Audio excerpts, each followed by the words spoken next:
आज करवा चौथ है और आज के दिन सभी महिलाएं बेसब्री से इंतजार कर रही हैं चांद के निकलने का। लेकिन आज हम आपको एक गांव की ऐसी कहानी बताते हैं जिसे सुनकर आप चौंक जाएंगे, हैरान हो जाएंगे। जी हाँ, कस्बा सुरीर में सैकड़ों सालों से चली आ रही रूढ़िवादी परंपरा आज भी कायम है। इसे सती का श्राप कहें या फिर बिलखती पत्नी की बद्दुआ, क्योंकि यहाँ पर सुहागिन महिलाएं अपने पति की लंबी उम्र के लिए करवा चौथ और अघोई अष्टमी का व्रत नहीं रखती हैं। और यदि इस परंपरा को किसी विवाहिता ने तोड़ने की कोशिश भी की तो उसके साथ अनहोनी हो जाती है। और इसी अनहोनी के डर से कस्बा सुरूर के मोहल्ला बघा में आज भी दर्जनों परिवार ऐसे हैं जिनके घर करवा चौथ का त्योहार नहीं मनाया जाता है और न ही विवाहित महिलाएं 16 श्रृंगार करती हैं। बताया जाता है कि करीब 200 साल पहले गांव रामनगला नहो झील का एक ब्राह्मण युवक ससुराल से दरअसल अपनी पत्नी को लेकर घर लौट रहा था और उसी वक्त सुरीर में होकर निकलने के दौरान बघा मोहल्ले में ठाकुर समाज के लोगों से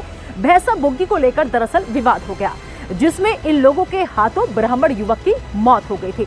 अपने सामने पति की मौत से आहत हुई इस पत्नी ने इन लोगों को श्राप देते हुए ये पत्नी सती हो गई थी। बड़ी बूढ़ी गुजरक बताते हैं कि बहुत पहले पुरानी बात है ये, यहाँ पे सती माँ हो गई थी सती, इसकी वजह से यहाँ पे व्रत ही नहीं रखती।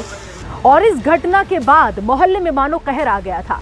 कई जवान लोगों की मौत होने से महिलाएं विधवा होने लगी। शोक, डर और दहशत से इन लोगों के परिवार में कोहराम मचना शुरू हो गया।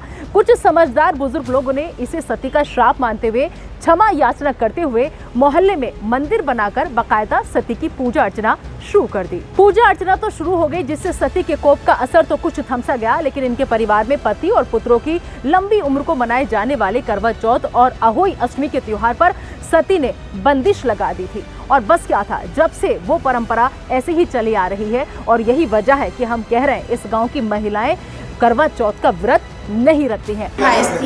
कि मैं ये करूँ या वो करूँ, बट यहाँ पे आके पता चला कि यहाँ पे करवा चौथ नहीं मनाई जाती, तो बट मुझे ना बहुत गंदा फील हुआ। मायूस जरूर होती है, क्योंकि जो भी नई विवाहिता इस गांव में आती है उसे जब यहाँ की प्रथा के बारे में पता चलता है तो वो मायूस हो जाती है। लेकिन क्योंकि 200 साल पुरानी परंपरा है, लिहाजा कोई भी महिला व्रत नहीं रखती है। तो एक गाँव ऐसा भी जहाँ पर करवा चौथ का व्रत नहीं रखा जाता है।